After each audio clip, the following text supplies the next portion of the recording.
आज हम लोग जानेंगे 1857 की क्रांति के बारे में, जिसको प्रथम स्वतंत्रता संग्राम के नाम से भी जाना जाते हैं।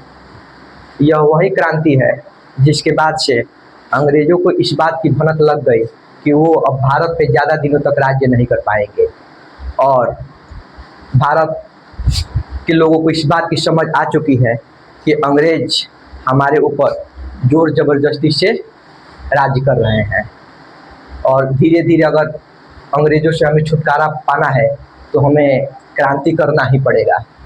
तो इस क्रांति जो ये प्रथम स्वतंत्रता संग्राम हुआ था, तो इस क्रांति को अलग अलग इतिहासकारों ने अपना विचार रखा था और इस क्रांति को अलग अलग नामों से बताया था। उसी में से हमारे कुछ इतिहासकार हैं जो कि इसको जो प्रथम स्वतंत्रता संग्राम है, इसको सैन्य विद्रोह मतलब मिलिट्री रिबेलियन, यह जो बात बताया था वह थे जॉन लॉरेंस और जॉन सिले।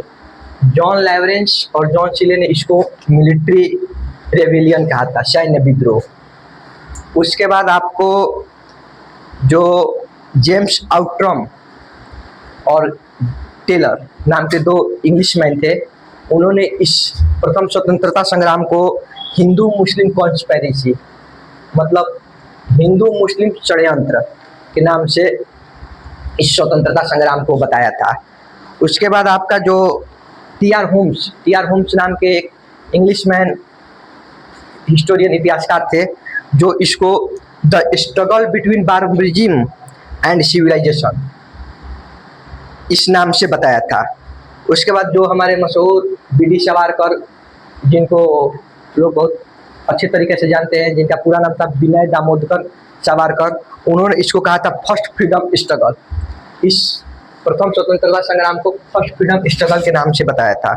वैसे ही रीज नाम के एक इंग्लिशमैन थे, उसने इसको रिलीजियस वार कहा था, इस संग्राम को रिलीजियस वार कहा था। उसके बाद आपका बेंजिन डिजरायल और अशोक मेहता ने इसको नेशनल रिवॉल्ट के नाम से मतलब नेशनल रिवॉल्ट राष्ट्र विद्रोह के नाम से प्रथम स्वतंत्रता संग्राम को बताया था।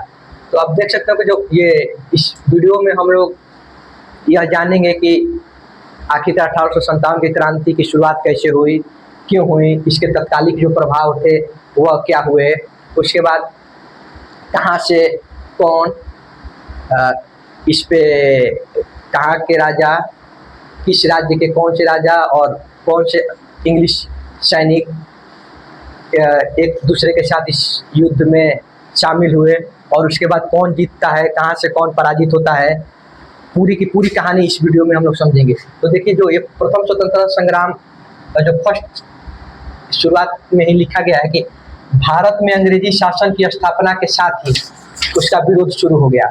जैसे ही अंग्रेजी शासन की स्थापना होती है, उसके बाद भारत में उसका विरोध भी शुरुआत हो गया कि हम लोग पे कोई अंग्रेजी हुकूमत कैसे राज कर सकती है। उसके बाद आखिरकार इस चीज का कारण क्यों हुआ, आखिरकार उसका विरोध क्यों होने लगा। तो जो ब्रिटिश विस्तारवादी नीतियाँ थी, जो उसकी आर्थिक ब्रिटिश विस्तारवादी नीतियाँ, आर्थिक शोषण, जो लोगों पे आर्थिक शोषण करते थे, एवं विभिन्न वर्षों में प्रशासनिक नवोन्मेष ने भारतीय राज्यों के शासकों, सिपाहियों, जमींदारों, किसानों, व्यापारियों, शिल्पकारों, पंडितों, मौलवियों इत्यादि की स्थिति को प्रतिकूल के रूप में प्रभावित किया। यह धीमी गति से बढ़ता असंतोष 1857 में हिंसक तूफान के रूप में भड़का, जिसने भारत में ब्रिटिश साम्राज्य की नींव को हिला दिया। तो क्या होता है कि जैसे ही भारत में ब्रिटिश हुकूमत की स्थापना होती है, तो उनका जो नीति होता है, जो पॉलिसी होता है, वह भारतीयों को मंजूर नहीं होता है।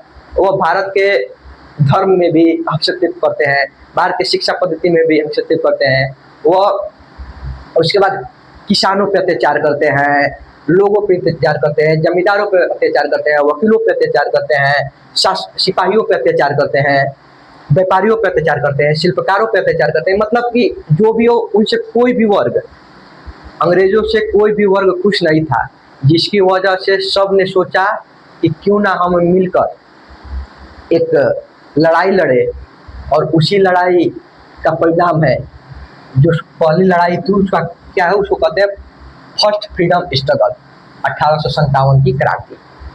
तो ये तो समझ में आ गया कि जो अंग्रेज थे उन्होंने आखिरकार उनको कैसे, उनकी नीतियाँ खराब थी। अब जानते हैं कि उस समय जो भारत पे तो राज यहाँ से होता था, लेकिन जो काम होता था वो ब्रिटेन से होता था। तो उस समय जो ब्रिटेन के प्रधानमंत्री थे, तो जो ब्रिटेन के प्रधानमंत्री थे उनका नाम था पम्पस्टन। ब्रिटेन के प्रधानमंत्री का नाम था ब्रिटेन के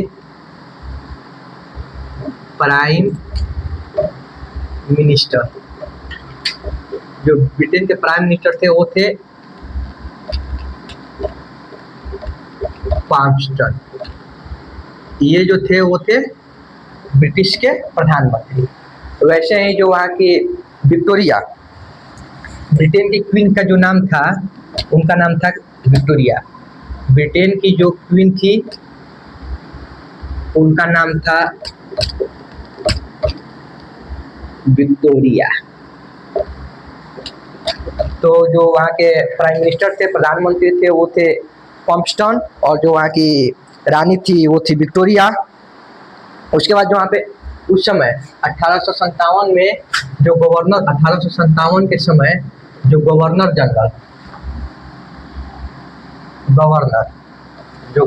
थे वो थे, गवर्नर जनरल जो थे वो थे कैनिंग, लॉर्ड कैनिंग। जो लॉर्ड कैनिंग थे वो उस समय वहाँ के गवर्नर थे। उसके बाद जब यह क्रांति का शुरुआत हुआ था तो इसमें एक प्रतीक दिया गया था लोगों को। वो प्रतीक चिन्ह, जो चिन्ह था वो था कमल और रोटी। इस युद्ध को, जो ये क्रांति है, उसको कमल और रोटी के नाम से जाना जाता है। तो जो प्रतीक था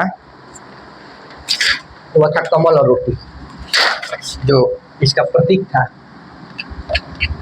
इस क्रांति का प्रतीक था वो था कमल एवं रोटी। ये जो था उसका प्रतीक था। तो आइए अब इस वीडियो के माध्यम से हम लोग जानते हैं कि ये तत्कालिक प्रभाव प्रथम स्वतंत्रता संग्राम के कारण, आखिरकार तो इसको हम लोग 6 भागों में पढ़ेंगे। प्रथम स्वतंत्रता का जो कारण था वो 6 कारणों की वजह से हुआ था।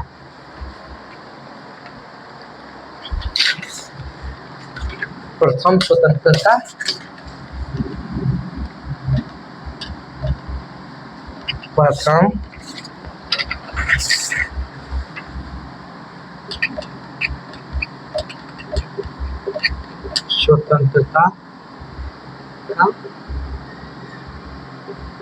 का, तो ये जो प्रथम स्वतंत्रता का जो कारण था वो क्या क्या था, ये हो गया आपका प्रथम स्वतंत्रता। तो इसका जो जो कारण थे वो थे मिलिट्री रीजन। पहला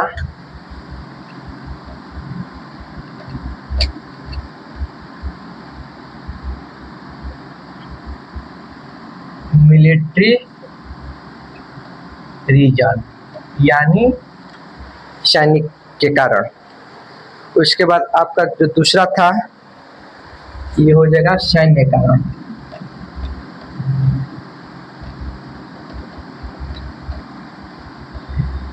सैन्य कारण। दूसरा आपका हो जाएगा इमीडिएट रीजन।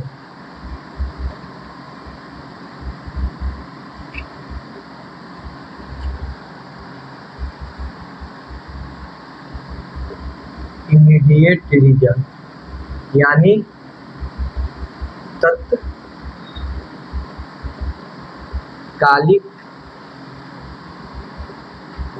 कारण। पहला मिलिट्री रीजन, दूसरा इमीडिएट रीजन यानी तत्कालिक कारण। वैसे ही आपका तीसरा हो जाएगा पॉलिटिकल रीजन। पॉलिटिकल रीजन यानी पॉलिटिकल रीजन मतलब हो जाएगा आपका राजनीतिक कारण। राजनीतिक कारण। उसके बाद आपको चौथा हो जाएगा आपको socio religious reason. Socio religious reason, सामाजिक धार्मिक कारण। सामाजिक धार्मिक कारण। उसके बाद जो आपका पांचवा आ जाएगा वो एडमिनिस्ट्रेटिव रीजन। एडमिनिस्ट्रेटिव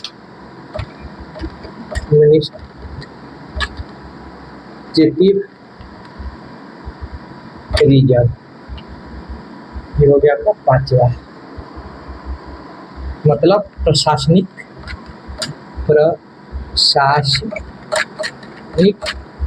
कारण। ये हो गया आपका पांचवा। और जो लास्ट और अंतिम हो जाएगा वो हो जाएगा आपका छठा,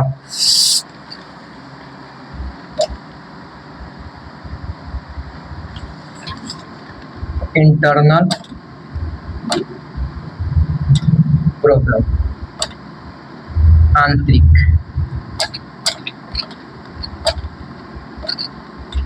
इंटरनल प्रॉब्लम मतलब आंतरिक प्रभाव या फिर विद्रोह।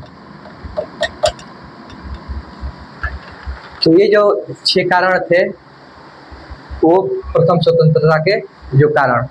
तो इनको एक एक करके हम लोग जानेंगे कि मिलिट्री रीजन आखिरकार मतलब मिलिट्री का क्या कारण था कि जिसके वजह से प्रथम स्वतंत्रता संग्राम में इसका भाग दिया जाता है।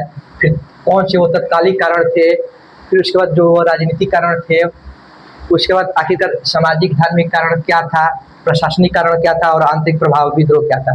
तो जैसे कि सामाजिक धार्मिक कारण में हमारे जो भी धर्म है, शिक्षा, समाज के चीज़ों में अंग्रेजों ने क्या करना स्टार्ट कर दिया कि उसमें अड़ंगा लगाना स्टार्ट कर दिया, उसमें लोगों को बरगलाना स्टार्ट कर दिया, उसमें फैसला लेना शुरुआत कर दिया। तो इससे लोगों की नाराज़गी बढ़ती गई।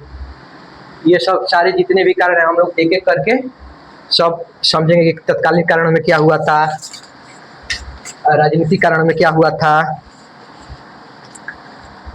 हर एक चीज़ों में जो जो हुआ है वो हम लोग इसमें समझेंगे।